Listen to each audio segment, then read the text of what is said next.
The Philippine Stock Exchange na solusyon daw para umangat ngayon is ang pagbaban ng crypto. Pag binandilo nila yung crypto today, it could help boost the Philippine Stock Exchange. Sinasabi kasi ni Rojas na wala daw napapala ang economy sa crypto. Or yung mga Pilipino daw ay walang napapala. For me, hindi. Kasi maraming Pilipino po yung natutulungan ng crypto at marami din talagang kumikita. Sabi ni Myrtle Ann, don't demonize what you don't understand. Wow. You really think shutting down a $1 trillion industry will suddenly make retail go back to stocks? Talaga ba? Once na sinut down mo ba ang crypto, Yeah. babalik ba yung mga yun sa stock market? Kasi kung ang reason nyo is nai-scam yung mga taong gumagamit ng platform or ng crypto, bakit di nyo i-ban yung casino? Platforms or mga companies talaga namang sila yung mga scammer talaga eh. Bakit nyo ibaban yung pag-e-educate ng crypto? Kung doon na tayo papunta. I don't think yun yung main purpose eh. For me, my personal opinion dito is may humaharang lang sa kanila. Talagang mayroong something sa sistema na of course wala na mga amin. Kumbaga ito pa lang, sinasabi ko yung mga opinion ko, possible na ako rin ma-target. The problem is, kaya din nila binubusan kasi nga, 1% pa din ang nag-i-invest sa Pilipinas. At lalo pang bumababa because nagkakaroon ng kompetensya. Yeah. The problem is, kaya natatakot yung mga investor sa Pilipinas. Bro, daming corruption. Ba't ako mag-i-invest sa kumpanyang yan? Mabagal yan kasi gobyerno pa lang kalaban na niya.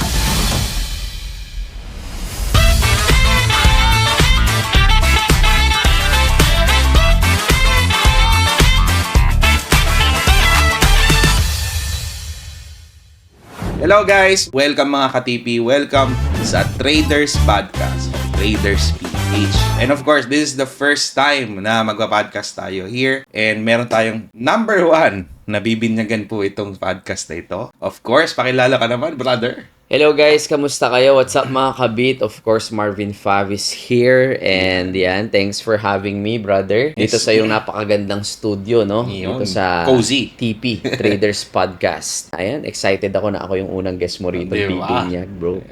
Bumiyahe pa ako from Manila. Dito kami sa Cebu ngayon. Yan. And let's do it. And ang pag-uusapan natin ngayon, of course, isa sa pinaka-mainit na topic ngayon is something about the Philippine Stock Exchange na solusyon daw para umangat ngayon is ang pagbaban ng crypto. In Eagle Equity said that pag binandilo nila yung crypto today, it could help boost the Philippine Stock Exchange. Magandang topic yan. Actually, kahapon ko nabasa yan, no? Pag daw bina ng crypto, tataas daw ulit yung stock market na maraming lilipat. Well, actually, yung mga, for me, yung mga nag-stock market na kasi ngayon, hindi naman sila talaga normally na nagta-transition or lumilipat Possible na nagdadiversify ng funds or minsan, since marunong na sila sa stock market, kumbaga parang in a way na since mabagal yung galaw, pupunta sila sa mas aggressive or mas modern way to earn, kumbaga. And hindi kailangan kasi maintindihan mo yung crypto, bakit nila pinapasok yun. Yes. 'Di ba? Hindi porket sinasabi kasi ni Rojas na wala daw napapala ang economy sa crypto or yung mga Pilipino daw ay walang napapala. For me, hindi. Kasi maraming Pilipino po yung natutulungan ng crypto at marami rin talagang kumikita. Kaya lang, para mas malinaw, no? Ito kasi galing lang sa biglaang question mo. Pero mas maganda na basahin natin, brother, no? Yung ito galing to sa One News na One post. News. Correct, Ito yung nabasa ko. Sabi, Joey Rojas, President of Equities Inc., said a ban on crypto trading would lead to more dynamic stock market. Correct. Diba? And sabi niya, I think one that can get this market moving faster and higher and getting more attention from the general public is a ban on crypto because it does not do anything at all for the Philippine economy. Diba? Zero. Sabi pa nga, no? Zero daw yung sabi niya. And ako talaga, I disagree. Actually, no, meron akong friend si Myrtle. Nabasa ko yung ano niya. Ang ganda nung sinabi niya rito. Kasi ito yung, kumbaga, yung gusto ko sabihin. Sinabi niya na rin dito, Sabi ni Myrtle Ann, shoutout sa'yo, don't demonize what you don't understand. Oh, wow. You really think shutting down a $1 trillion industry will suddenly make retail go back to stocks? Talaga ba? Once na sinut down mo ba ang crypto, Yeah. babalik ba yung mga yun sa stock market? Stock market. Kung tutuusin, ngayon, like yung SEC naglabas, di ba? Inaalis nila yung mga international exchange na yung mga Filipinos, ginagamit nila to kasi syempre mas mabilis, mas credible, ang fees mas mababa, 'di ba? Mas okay siya gamitin for us eh. Pero i-stop mo 'yun. Bakit? To force people na gamitin to mga regulated brokers, which wala namang masama doon. Correct. Kaya lang hindi kasi siya, pag ginamit natin 'yun, parang hindi siya magbe-benefit talaga sa mga Pilipino eh. Kung yun ang purpose nila. Kasi unang-una, fees pa lang eh. Bumili ka ng Bitcoin sa mga platforms na yan, hindi ako magbabanggit. Ang taas i-compare nyo yung buying and selling nung mismong ano. Doon pa lang. So, bakit gagamitin? Yeah. Yung safety, let's say, kunyari, may bigla ang galaw sa crypto. Totoo. Bitcoin biglang tumaas. Diba? Eh, syempre, yung mga wallet ng mga yan, nakikita mo, ang laki bigla nung tinaas ng pera nila. Crypto nila. Ano mangyari? Bigla magme-maintenance. So, yun yung mga nangyari before. Now, ang question is, paano mo pagkakatiwalaan itong mga exchange na to? Ang taas na ng fees, biglang nagme-maintenance, ang bagal pa, tapos hindi mo pa nagagawa yung ibang pwede mong gawin sa mga international exchange na talagang top na ginagamit ng buong mundo. Correct. Why not? Hindi ko sasabing gawin nyo to pero for me, opinion ko lang naman to bilang nagte-trade, bakit di na tayo mag-adapt? Bakit di natin sila yakapin? Correct. Para mag-benefit talaga kung yun ang totoong purpose. Para mag-benefit yung buong sambayan ng Pilipino. Kasi kung ang reason nyo is nai-scam, yung mga taong gumagamit ng platform or ng crypto, bakit di nyo iban yung casino? Ang dami nasisirang buhay. Bakit di nyo iban yung mga ibang platforms or mga companies talaga namang sila yung mga scammer talaga eh? Bakit nyo ibaban yung pag-e-educate ng crypto? Eh kung doon na tayo papunta, why not tulungan pa natin yung mga Pilipino mas ma-educate para hindi ma-scam, para magamit nila yung mga platform talaga na credible, mas kita talaga sila. I don't think yun yung main purpose eh. For me, my personal opinion dito is may humaharang lang sa kanila. May maharang. Kasi very strong word yun, Coach Marv. Sinabi na it does not add to Philippine economic. Zero. I'll take siguro din yung part kung bakit niya sinabi yun. On that context, yun yung pagtingnan natin. Bakit niya sinabi na it does not help the Philippine economy. Tapos, pangalawa, siguro pag-usapan din natin, bakit gusto niyang ibalik yung mga tao sa Philippine Stock Exchange. Yes, diba? maganda yan. Maganda natin pag-usapan. Pangatlo, why is it also important na ma-boost din si Philippine Stock Exchange? Yan, sige, diba? okay. Diba? Para balanse tayo. Para balanse. Pero gusto ko muna ituloy itong sinabi ni Myrtle para lang ma-close natin. Baka sabihin ni Myrtle, hindi ko binasa ng buo eh. So, Myrtle Ann, ito ha. Ganda kasi na sinabi mo kaya ito. Let's not blame crypto for being more attractive. Not just because you don't understand it. Diba? Enlighten the system. Upgrade the rails. So, kung gusto nyo ma-boost yung stock market, ako naman, opinion ko, hindi siguro banning crypto. Yeah, correct. Baka, mas maganda, pagandahin nyo. Pagandahin nyo Which yung is regulations. Hindi naman ako talaga expert when it comes sa stock market eh. More on crypto, more on forex naman ako. So, sabi nga niya, enlighten the system, upgrade the rails. May reason bakit tumatalon yung mga nag-stock market sa crypto. Yeah, correct. May big reason sila. And baka mamaya yung mga reason na yun ang pwede nating alamin para mas ma-boost. But I don't think ibaban yung crypto. Hindi nyo sila mapipigilan eh. Kung gusto nila talaga mag-crypto, mag-invest sa crypto, ang dami kasing ways. Yeah. Kahit iban nyo yung buong Pilipinas, maraming ways. Kaya ang daming maalis ngayon. No? Tsaka may mga exchanges din na darating na iba. Di ba? Na pwede pumasok din. Ganun din. Talagang mayroong something sa sistema na of course wala namang aamin. And ako naman, kumbaga ito pa lang, yung pag sinasabi ko yung mga opinion ko, possible na ako rin ma-target. 'Di ba? Since nagki-crypto ko, ang dami ko sinasabi, influencer ako sa crypto, pero ako siguro boses na lang din ng mga nagki-crypto kasi yun lagi yung pinag-uusapan namin. Na ang dami naman talagang natutulungan na mga Pilipino. Lagi naman ganun. In any industry, merong nabibiktima, meron ding kumikita, 'di ba? What I'm trying to say is kunyari sa networking, may mga networking na masama dahil naloloko sila ng tao. Pero may mga networking din na magaganda. Maganda yung yes. sistema tsaka maganda yung oo. Pero para mabawasan yung mga nabibiktima at na-scam, tayo ang magtulungan to educate them. Yeah. Paano ba tong crypto talaga? Imbis na, wala naman tayong napapala zero naman Totoo. O why not ayusin natin? That's the main reason bakit ginawa ang crypto. Diba? Huwag natin kalimutan bakit ginawa ang crypto, specifically Bitcoin. Ba't ba siya ginawa? For people. Less fees. Fast transfer. Decentralized. Hindi kinokontrol ng government, ng bangko. Correct. Kaya siya ginawa. And ngayon, binabalik na naman natin. Anyway bro, ikaw yung expert when it comes to stock market and maybe ano ba yung magiging maganda na sabi mo nga balance Balance crypto and stock market. na join together. I'm not against stock market So, ako lang, I'm looking on the context kung bakit sinabi ito ni Rojas. Bakit walang na-add sa Philippine economy. Tapos sinabi pa niya, very, very strong word, zero. So, kasi, when people invest in the stock market kasi is public companies. Meaning, when you invest to them, they will use that money to grow more that company. Specifically, example, sabihin natin Jollibee. Nag-invest ka kay Jollibee sa Philippine Stock Exchange using a regulated broker in the Philippines. Nagpasok ka ng pera doon. Papasok yon sa shares ni Jollibee. Magiging valuation na yun. At yun yung magiging parang asset niya para mag-expand. Pag ginamit kasi ni Jollibee yun within the Philippine economy, ang nangyayari, of course, nag-improve yung buong economy natin. Kasi marami nag-invest on our current market. It also helped to boost our economy. So, kaya feeling ko sinabi ni Roas yun, kasi yung pera na yun, imbis na papunta dun sa kumpanya ng Pilipinas, pupunta sa ibang bansa. So, hindi nag-expand yung Pilipinas natin. Ngayon, the problem is, kaya din nila binubusan. Kasi nga, 5 years, 10 years ago, 1% pa din ang nag-invest sa Pilipinas. At lalo pa bumababa because nagkakaroon ng kompetensya. Yeah. Yun yung nagiging, di ba? I agree. And aside from that is, pag maganda kasi yung pangatlo kasi na advantage na may mag-participate sa Philippine Stock Exchange, especially to our local market is this. When they see that our market is very, very healthy, it also attracts money from outside going to us. So, nagagamit din ng mga kumpanya yun, yung pera na yun para paikutin and maraming pera pumapasok sa atin. The problem is this. In our neighboring countries, we are at least, kahit maganda yung ekonomiya natin, wala pumapasok na pera. Yeah. Kasi nga sobrang bagal. As a stock investor, the problem that I see is yun nga, medyo mabagal yung galaw. And aside from that, is sobrang tagal nung movement niya. Hindi mo siya ma-actively trade, brother.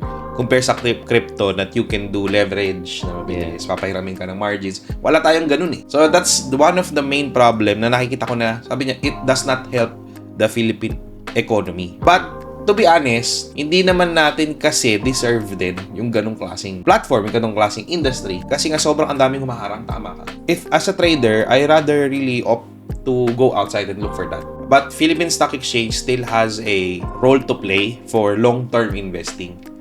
Yun nga lang, pag sa long-term investing, syempre, mabagal. Compare sa crypto na sobrang bilis yung returns, di ba? Syempre, mako-compare nila yun. As investors First perspective, di ba? Or a trader's perspective, talo talaga si Philippine Stock Exchange. Kaya probably, they're doing their best to really cut na hindi regulated na mga exchanges or brokers iban. Ang nangyayari, tapos pinupush yung regulated, pero the qualities are not good. So, yun nga. So, ang challenge ko din dito sa mga regulators and mismong Philippine Stock Exchange investors is to make it really attractive. To make it really attractive when it comes to what? Yun, sabi mo, dapat mabilis. Yeah. That's one. Pangalawa, dapat mababa fees, di ba? Pangatlo, of course, is i-improve ang buong ekonomiya. The problem is kaya natatakot yung mga investors sa Pilipinas. Bro, daming corruption. Yeah. By example, mag-invest ka, bayad ka kay mayor, bayad ka kay... So, ikaw investor, international investor, matatakot kasi, ba't ako mag-invest sa kumpanyang yan? Mabagal yan kasi gobyerno palang kalaban na niya. Nasa-shy away. So, in that sense, we cannot really blame people to really put their money outside because of the rotten system that we have in the Philippines. And the only thing that we can do is kung crypto investor ka, kung Philippine stock trader ka, you can also help naman in small ways by how? Diversifying. May play si crypto, maglagay ka rin sa Philippine Stock Exchange for long term. Last but not least siguro for this topic, Coach Marv, is one thing that we can also do is yun nga, educate more. Yan ang pinaka for me solution, no? Tsaka yung trust doon sa platform. Okay, sige, gusto nyong alisin yung mga international platforms na credible.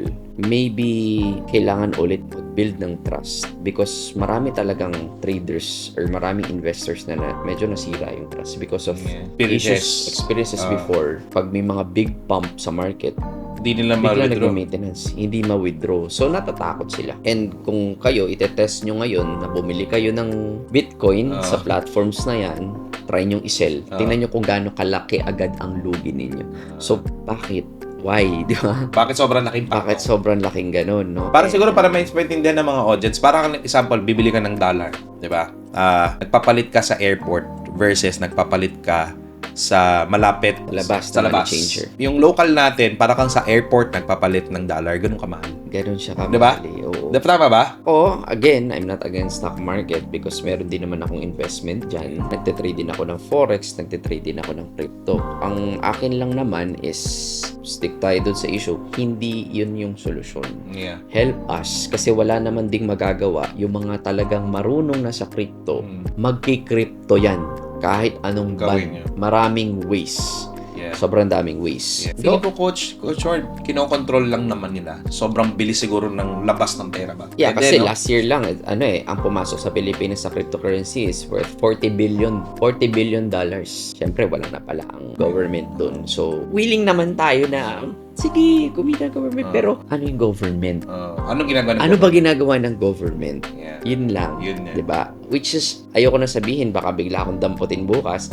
Pero, matalino kayo. Alam nyo anong nangyayari sa Pilipinas. Tulungan nyo na lang. Okay, second part tayo guys. I just wanna add, no? Kasi di ba si SEC naglabas din yan. Article na ang mga tayo, bawal na tayo mag-educate ng crypto. Yun pa isa. Bawal na tayong mag-content about crypto. Influencers. Mag-push ng airdrops. Although hindi naman ako nagpo-push ng mga airdrops or kung ano man. Anything about crypto. Imbis na maturuan nga natin sila, lalo pa nating hinaharang. Parang ginagawa pa nating mangmang yung mga tao na wag nyong aralin yung crypto. So, imbis na sumabay tayo sa mga bansa na lumilipad na, pinipigil natin na magkaroon ng knowledge, which is ito na nga yung ginagawa natin eh. Yeah. Diba, for the longest time, nabuhay tayo hanggang ngayon. Pinipigil yung knowledge. Hindi ko alam, ayaw ba nating umasenso ang mga Pinoy? Or hinahayaan natin na yung mga mayayaman, sila lang yung yayaman kasi sila lang nakakaalam ng mga knowledge na yun? Wala bang karapatan yung mga normal na tao na umangat sa buhay at ma-educate sila about crypto? Yes. But I agree doon sa SEC na pinoprotektahan nila yung mga Pinoy na ma-scam or alam mo yun maka-ano ng mga project na crypto na hindi naman talaga legit, which is guilty naman tayo doon. Marami naman talaga mga ganong project. Yung mga airdrops na ano. Oo, airdrops na at saka crypto project na talaga namang bumabagsak. And I agree, protektahan natin sila. Pero hindi naman solusyon na iban nyo to, iban nyo yan, iban nyo lahat. Yun na lang ba ang alam natin na solusyon? Pag may hindi tayo maintindihan, iban. Why not intindihin, aralin, tapos tingnan natin anong pwedeng gawin para lahat mag-benefit. Diba? Kasi lahat na eh. Ang gusto nila doon is dapat financial advisor ka, lead to talk about these things. No? Tapos parang hahabulin nila pag pinupush mo siya about crypto na nag-influence ka to the public. Yes. Kaya naglabas sila regulation. Tapos, ganun din. Very obvious. Labas ng article. Why? Kasi ang pwede mo lang i-content, di ba? Yung mga regulated brokers at platform at exchange. So, kitang-kita mo na. Oo. Yun lang naman yung sa akin. Yeah, Alright? yeah. So, ako, nakakalungkot lang, brother, kasi ang daming Pilipinong gustong matuto. Kaya yung iba, doon na sa ibang bansa mismo sila nagbe-base just to educate. Yes. Alam niyan, di ba? Correct. Iilan sa mga KOL na mga Pilipinas or mga influencers ng crypto, lumipad na ng Dubai, ando na naka-base. Kasi gusto nilang mag-educate eh. Gusto Hindi sila nilang naiipit. Oo eh, di ba? Let's see na lang guys. Tingnan natin ang future. Sana lahat tayo mag-adapt sa present situation o sa mga modern ways na tayo yung magbabago buhay natin like cryptocurrency, AI. So, paano pag ang AI nagkaroon na naman ng ganito? Ibaba na naman natin? Yeah. So, iwan na naman tayo. Guys, again, this is my personal opinion. Yes. Okay? And this is for educational purposes Educational only. purpose only. Hindi ako financial advisor. This is my personal opinion na user lang din ako ng crypto. Correct. And I wanna enjoy yung Benefits ng crypto. Napakaganda naman din kasi talaga ng technology ng crypto. You just have to really understand it very well para hindi ka ma-scam if you nanonood ka. Alright. Ang init ng topic natin ngayon kasing init ng SEC. Correct. So, napakagandang topic. Very, very relevant, guys. And of course, if meron kang masasabi about this topic, will banning crypto really help the Philippine Stock Exchange? Lagay mo naman sa comment section about this, guys. So, I think yun lang yun. And I hope you will share this video sa mga gustong makakita about this. Thank you so much, Coach Marco.